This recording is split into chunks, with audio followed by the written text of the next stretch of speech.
Innalladzina takhadul ijla sayanaluhum ghadabum mir rabbihim wa dhilatun fil hayatid dunya. Dan sebenarnya orang yang menyembah pedet, anak sapi, ya patung anak sapi dari emas itu, maka akan ditimpakan pada mereka itu yaitu kemarahan, ghadabun mir rabbihim, dari kemarahan dari Allah, dan akan dihinakan wadilatun fil hayatid dunya, dan akan dihinakan dalam kehidupan dunia ini. Bakadzalika nazil muftarin. Demikianlah Allah akan menyiksa orang-orang yang berbohong. Ya berbohong orang-orang Bani Israel itu.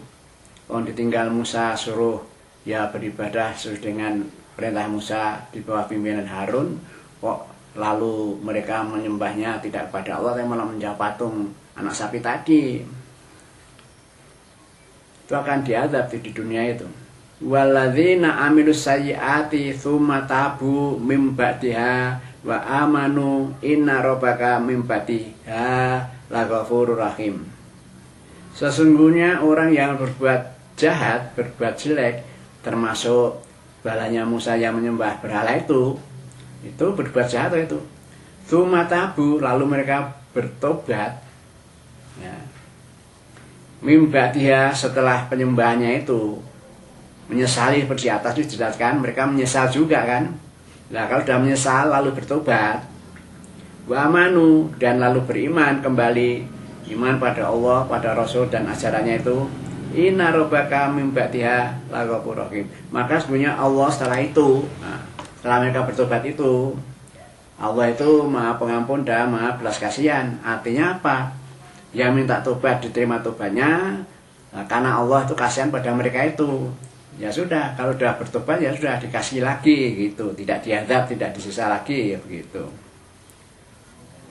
Walamma sakata amu salau ghadabu akhudal alwah.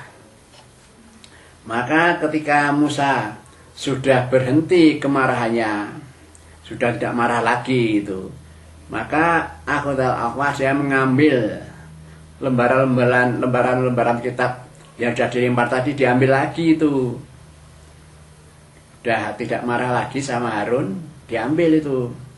Wafi nuskatiha huda warohmah, dimana tertulis di dalam lauh-lauh itu, di alwah itu, tertulis di situ, yaitu yang berisi petunjuk dan rahmat Allah.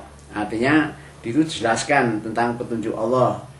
Kaumnya Musa harus begini, umpamanya. Tidak boleh begini. Nah, siapa yang begini akan dikasih rahmat Allah. Itu ditulis di situ itu. Lilladzina hum lirabbihim yarhabun. Nah, rahmat dan hidayah itu akan diberikan kepada orang-orang yang mereka itu ya takut pada Tuhannya, yaitu pada Allah. Lilladzina hum lirabbihim yarhabun, yaitu diberikan pada orang-orang yang mereka itu takut pada Tuhannya, itu Allah. Wahtara Musa qaumahu sab'ina rajulan limiqatina. Nah, untuk melaksanakan pertobatan terhadap pelakuan hamba-hamba ataupun kaumnya yang menyembah berhala tadi, Musa itu memilih 70 orang yang paling bagus-bagus, ya, bagus amalnya, bagus badannya, pokoknya dipilih 70 orang. Itu dipilihkan dari kelompok generasi Bani Israel yang paling akhir. Nah, yang 70 orang itu diperintah oleh Musa untuk pergi ke Bukit Tur untuk melaksanakan pertobatan, untuk memohon tobat pada Allah, mewakili semua orang Yahudi yang tidak datang itu pun dimintakan itu tobatnya itu.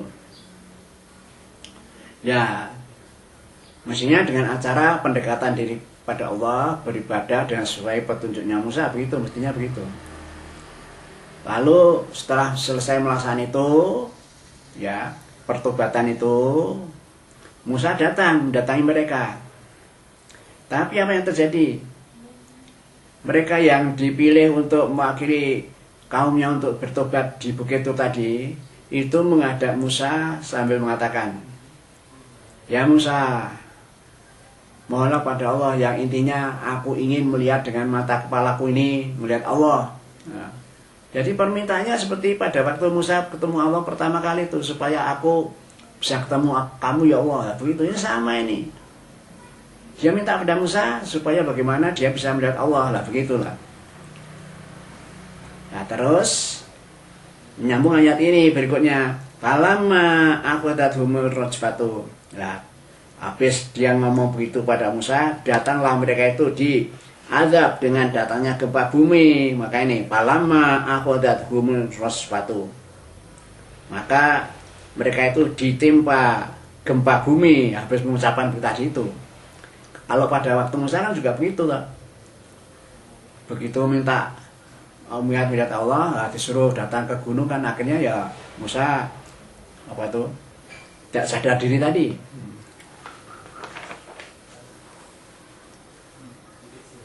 Lalu Musa berkata, "Robi, lau syi'ta ahlaktahum min qablu wa iyaya."